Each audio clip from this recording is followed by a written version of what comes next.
Madame, Monsieur, l'actualité est au rendez-vous sur Business 24 Africa. Je vous emmène en RDC pour débuter cette édition.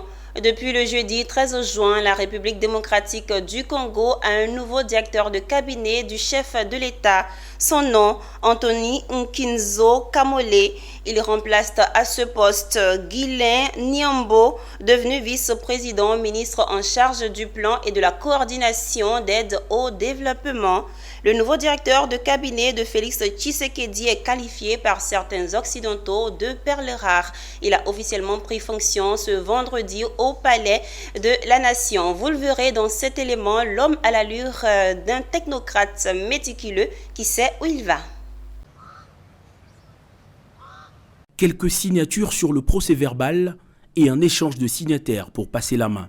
En toute sobriété, le nouveau directeur de cabinet du chef de l'État, M. Anthony Nkinzo Kamole, a officiellement pris ses fonctions à l'issue d'une cérémonie de remise-reprise présidée par le secrétaire général à la présidence. Appelé à gérer la planification des programmes du pays au gouvernement en qualité de vice-premier ministre du Plan, le directeur de cabinet sortant, Guylain Niambo, a remercié le chef de l'État Félix-Antoine Tshisekedi et ses collaborateurs pour l'accompagnement lui assuré. Nous avons vécu des belles histoires et remporté de bons combats et des combats dignes pour la République. Vous avez été d'un grand apport dans la réussite de toutes ces missions, avec un recueil des discours, un clin d'œil pour cette équipe.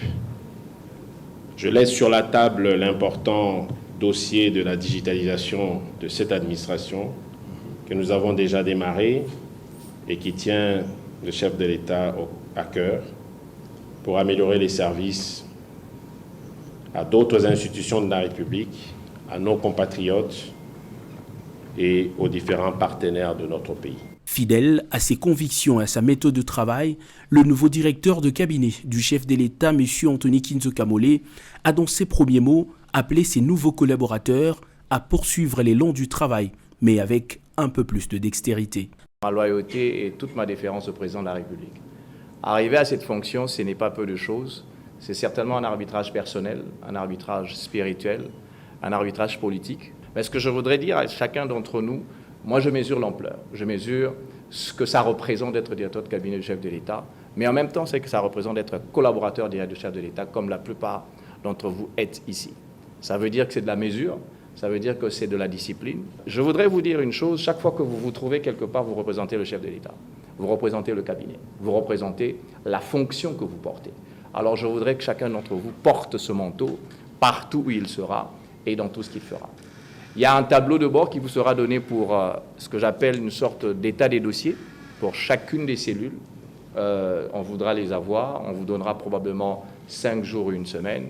J'aurai une rencontre avec les différents directeurs de cabinet adjoints et j'aurai des rencontres avec chacune des cellules. On va s'asseoir, on va discuter, on va échanger, autant de temps que ça va prendre, mais chacun devra connaître ses dossiers. On va découvrir. Ce sera pour moi aussi un test pour chacun des CP et aussi pour chacun des conseillers. Et je vous en supplie, on se met au travail. De la même manière que vous avez travaillé avec Guylain, vous allez travailler avec moi. J'ai besoin de vous. S'en est suivi un échange en privé entre Guylain Niambo et Anthony Nkinzo Kamole avant une visite de différents services du cabinet et la remise des clés du charroi automobile.